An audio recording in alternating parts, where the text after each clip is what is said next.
Assalamualaikum warahmatullahi wabarakatuh. Selamat malam Pak Joko. Salam sejahtera untuk kita semua. Perkenalkan nama saya Bagus Priyo Utama. Saya mahasiswa S1 Manajemen dan akan mengambil topik tentang penggunaan AI dalam digital marketing. Sebelumnya mohon maaf Pak untuk TA. Saya akan lanjut di semester depan. Semoga masih berjumpa dengan dosen pembimbing Pak Joko karena kebetulan kantor kami hanya 3 orang. Kemarin diserbu aktivasi Kortek dan SPT tahunan ini jadinya saya kurang bisa inilah membagi pikiran. Oke, kondisi dan tren digital marketing di Indonesia di tahun 2026. Nah, jadi Indonesia merupakan salah satu pasar digital terbesar Asia Tenggara dengan lebih dari 200 juta pengguna internet. Untuk pertumbuhan e-commerce dan sosial e-commerce menunjukkan bahwa perilaku konsumen semakin bergeser ke platform digital, betul. Terutama untuk masyarakat di daerah Jawa ya, teman-teman ya. Jadi untuk masyarakat di daerah Jawa itu sekarang untuk belanjanya itu mulai berganti ke online semua. Nah, itu berbeda seperti sebenarnya dengan apa penelitian saya untuk masyarakat di Katingan itu mayoritas masih secara offline. Mungkin karena selain ongkir juga di sini mungkin kesadaran masyarakat tentang ini ya, apa namanya, aplikasi seperti online shop dan lain-lain itu masih sedikit kurang. Nah, saya mau ngambil topik ini, AI. Jadi, kemarin itu kan sempat ramai, teman-teman. AI host e-commerce picu perdebatan efisiensi atau ancaman. Jadi, kemarin sempat ramai tentang host AI. Jadi, para toko-toko online di TikTok itu mulai menggunakan host AI. Jadi, dia tidak menggunakan apa namanya seperti karyawan lah ya, seperti pada umumnya, seperti sebelumnya. Padahal untuk rate misal jasa live itu sangat mahal teman-teman. 1 jam itu minimal itu bisa sampai 30.000. Dulu saya pernah menggunakan, kebetulan side income saya kan, nah ini ya jualan online ya karena suka dari lama. Jadi 1 jam itu minimal 25.000. Kalau kita bisa nyari host live sendiri, kita hire sendiri itu bisa sampai ini apa namanya bisa 15.000. Tentu kalau bisa live 24 jam dengan AI ya tentu sangat membantu pelaku usaha ya teman-teman ya. Tapi apakah ini ancaman untuk teman-teman afiliator atau ini pastinya menjadi ancaman. Nah, kondisi digital marketing Indonesia saat ini. Pengguna internet sangat besar ya, di atas lebih dari 210 juta. Dominasi e-commerce dan sosial commerce. Sosial commerce itu mungkin teman-teman yang jualan lewat Instagram, Facebook, itu termasuk sosial commerce. Kalau e-commerce kan seperti Shopee, TikTok Shop, Tokopedia yang sekarang mulai tergantikan ya. Selanjutnya adalah persaingan digital advertising semakin ketat. Jadi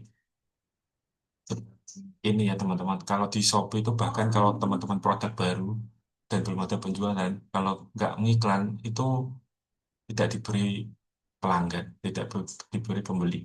Bahkan mungkin dengan iklan kita konversinya sangat rendah, tidak bisa inilah sesuai harapan lah. Jadi memang di awal-awal itu diminta untuk bakar uang dulu. Industri yang dibahas e-commerce, jadi ada marketplace besar, sosial commerce, jadi keunggulannya adalah kompetensi yang tinggi, harga transparan, konsumen mudah membandingkan produk, dan customer journey digital penuh. Jadi persaingan sangat tinggi ya, teman-teman. Kalau teman-teman jualan di e-commerce itu harus berani banting harga, harus berani iklan yang besar. Kecuali produk teman-teman memang win produk yang banyak demand. Jadi permintaan banyak dari ketersediaan itu teman-teman pasang stok aja bisa habis. Harga transparan. Nah, jadi ada iklan itu teman-teman. Misal produk teman-teman sudah iklan nih, terus kompetitor iklan juga. Itu ada iklan namanya produk sejenis. Jadi produk teman-teman nanti bisa dimunculkan di bawah produk ini persaingnya. Seperti itu. Harga transparan, ya betul. Jadi sangat mudah ya teman-teman. Tinggal di filter harga termurah sudah muncul harga termurah. Nah, selanjutnya adalah tren penggunaan AI dalam digital marketing, implementasi chatbot otomatis, ya sangat memudahkan kita sebagai penjual. Terus personalisasi produk ini juga mulai digunakan di Shopee dan TikTok Shop. Jadi kita untuk deskripsi lalu foto itu sudah tidak perlu mengedit sebenarnya. Jadi foto produk itu juga bisa menggunakan AI kalau sekarang. Jadi rekomendasi berbasis data. Jadi ini untuk ini ya untuk iklan sangat membantu ya data yang ditampilkan. Ada dynamic pricing, iklan berbasis algoritma. Jadi kita juga bisa memilih tujuan pelanggannya siapa gitu. Meningkatkan konversi. Bahkan kita sekarang ada iklan yang GMV Max ya teman-teman. Untuk apa teknologi dan AI semakin sangat berkembang, mengurangi biaya iklan, meningkatkan retensi pelanggan. Tapi menurut saya biaya iklan harus ini ya, sekarang tidak berkurang tapi malah bertambah. Apalagi kalau produk ini yang produk ramai itu harus kita nggak iklan, kita nggak dapat pasar. Selanjutnya adalah analisis analisis menggunakan digital funnel. Jadi ini ya awareness iklan tertarget. Jadi kita menentukan apa namanya target iklan yang akan kita pilih. Jadi kita bisa menentukan nih pelanggan di Indonesia aja atau di Jawa Timur aja, di Kalimantan Tengah aja. Terus umur berapa pria atau wanita itu kita bisa tentukan dari awal. Kalau ada interest, ini meningkatkan, tentu saja ini meningkatkan ketertarikan konsumen. Consideration, yaitu rekomendasi personal. Itu kan kita sebagai pembeli juga kadang ada produk-produk rekomendasi ya. Itu kan AI bisa menyesuaikan eh, pencarian kita terakhir. Bahkan kalau di TikTok itu lebih bahaya lagi. Sekali kita mencari satu produk, selanjutnya FYP kita akan kebaran itu, produk itu. Seperti itu. Misalnya ada pembelian, chatbot, real time, tentu saja retention, email marketing otomatis, seperti itu. Customer journey.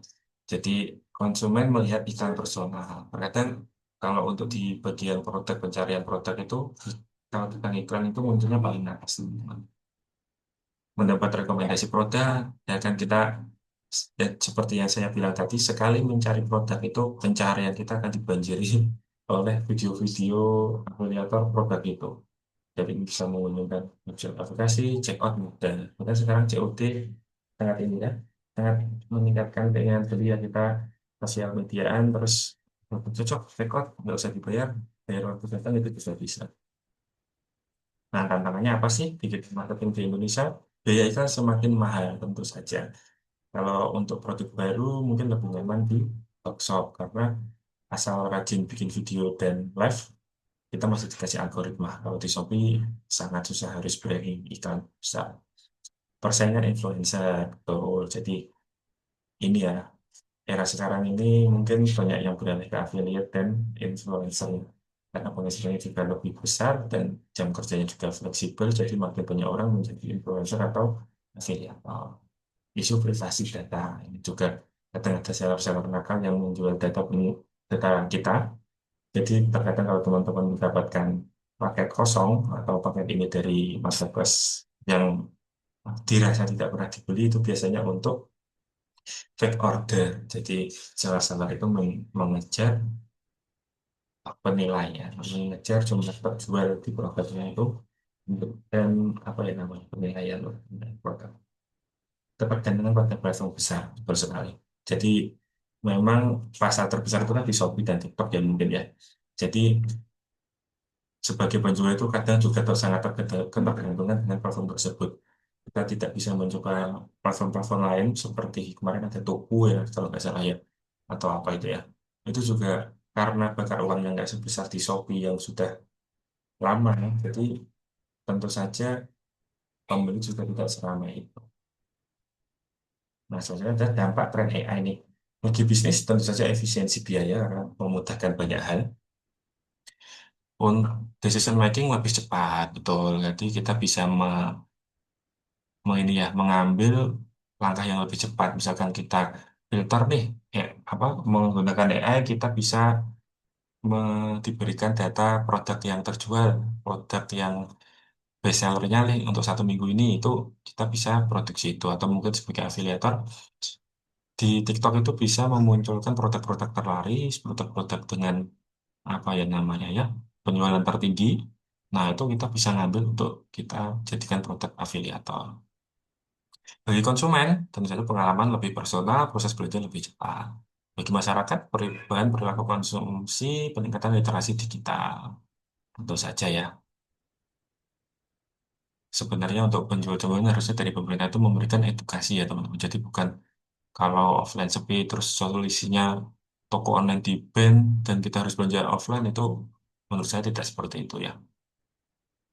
Nah, untuk rekomendasi strategi saya, gunakan AI untuk personalisasi. Jadi, terkadang produk-produk kita yang kita personalisasi menggunakan AI, itu dia mendapatkan traffic tambahan, teman-teman. Jadi, itu sangat menguntungkan daripada kita menggunakan mungkin deskripsi sendiri, atau mungkin foto sendiri, seperti itu. Integrasikan data ke CRM. Fokus pada retensi, bukan hanya akuisisi. Optimalkan konten berbasis data, ya. Dia kan ada juga konten-konten yang sedang hits itu juga kita bisa meniru ya, ya. Amati, tiru, lakukan. Oke, sekian presentasi dari saya. Terima kasih Pak Joko untuk pengajarannya selama semester ini dan untuk bimbingannya di tugas akhir yang mungkin belum bisa saya selesaikan. Selamat malam.